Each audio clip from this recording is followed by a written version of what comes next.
Alright, we're getting ready to mount the stabilizer and the fin. So I put the fin in where it's going to go and kind of marked where it's going to be behind the wood, and that's where epoxy is going to be to hold the fin in place and the stabilizer on. So I needed to clear, stubborn piece, so I just needed to clear some of the monocoat away. So as you can see, I just cleared some of the monocoat. I left the back of it on, put on both sides because I want the glue to really get to the wood. So I just trimmed a little across the bottom here and a little across the bottom here because there is going to be something running across the front here to just tie in the fin. And of course the nose piece that's going to stick inside the stabilizer hole. So anyway, I went ahead and prepped that.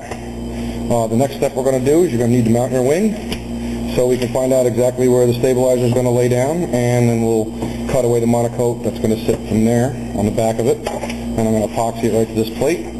So I want to be able to just peel away some of the center of the monocoat here, so a nice wood on wood bond. We'll clamp that down. If you don't have clamps, holding it's fine, but we're going to want to make sure that it's level and true with the wing. So that's okay. Now here's where two hands come in handy, or a second person. If you're doing it on your own, I'll show you how to hold it so you can. Basically, you just want to take the measurement from this corner to this corner, just like we found how we were going to sit the wing, to the center of the back of the tail here. Now we're going to go from the corner of the wing to the corner of the stabilizer, get that measurement, and then come over here and do the same thing. You want the corner of the wing over there to the corner of the stabilizer. We would like these numbers to match. Now if you're by yourself, basically, I'll just come up and hold it just like this here. I'll just take my fingers and hold it right here, put like the 1 mark, so see how my thumb and finger hold it? That'll leave me a free hand to just work the other end of the tape measure, so I'm just holding it like this, open palm, nice and flat, and then I'll pull the tape measure right to the back and read my measurement, and that's how I do it just by myself here.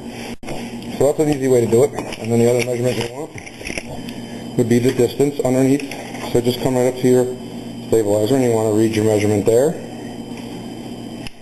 And you want to read your measurement over here, same spot. If that number matches, your cross number matches here, and your cross number matches here. That's all you want to do. So match the two corners, and then match your ends, and that's the way that your stabilizer has to go this way to your wing, because you want that square to your wing.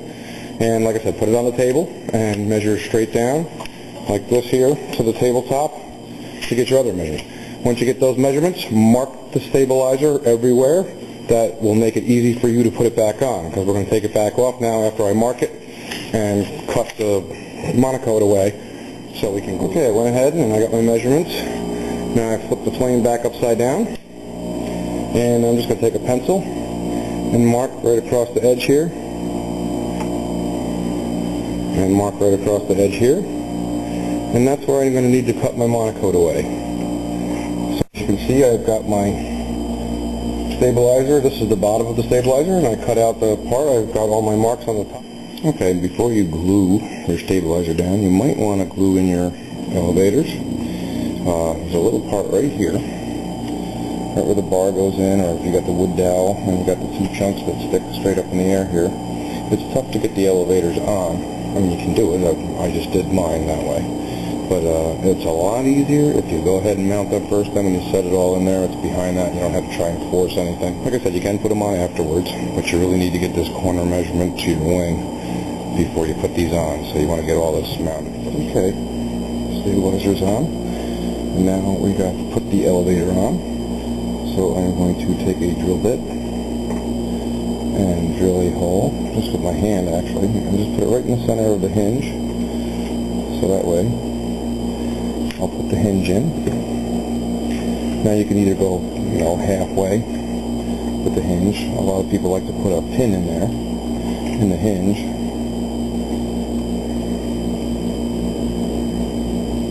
And then you're just going to basically take your zap, and you're just going to put 3 drops of thin CA right in the hole, and it's going to travel down and wick the whole hinge. You can do it that way, or you can just soak the end of the hinge in zap and then slide it in. Remember, you have seconds to work with this stuff here, so So it's better if you can get the hinge in there first. I like to check both of my surfaces and see which place I'm going to put the hinge.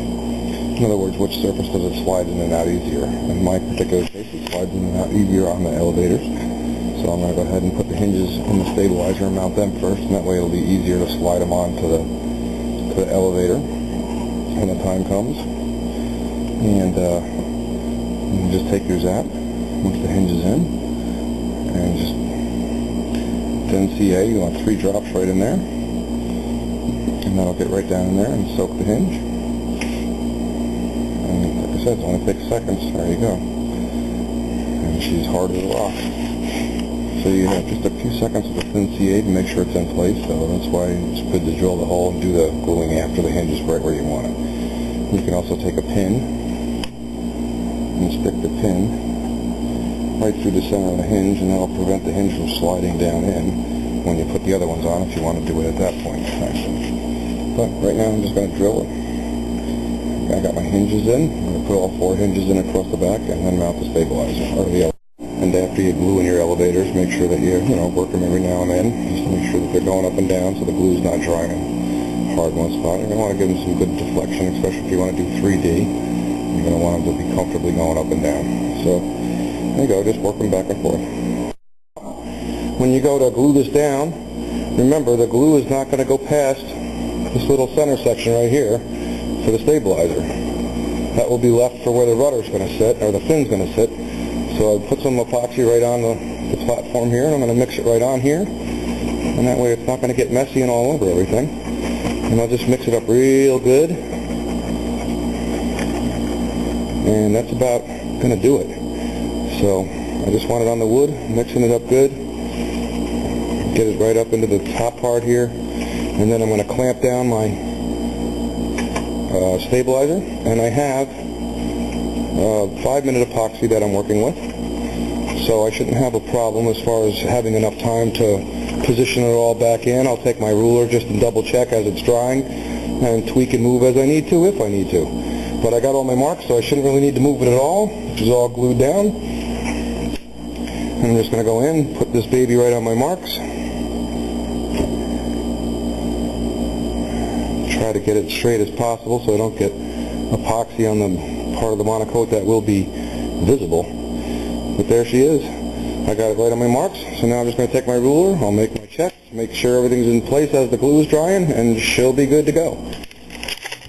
Stabilizer clamped down.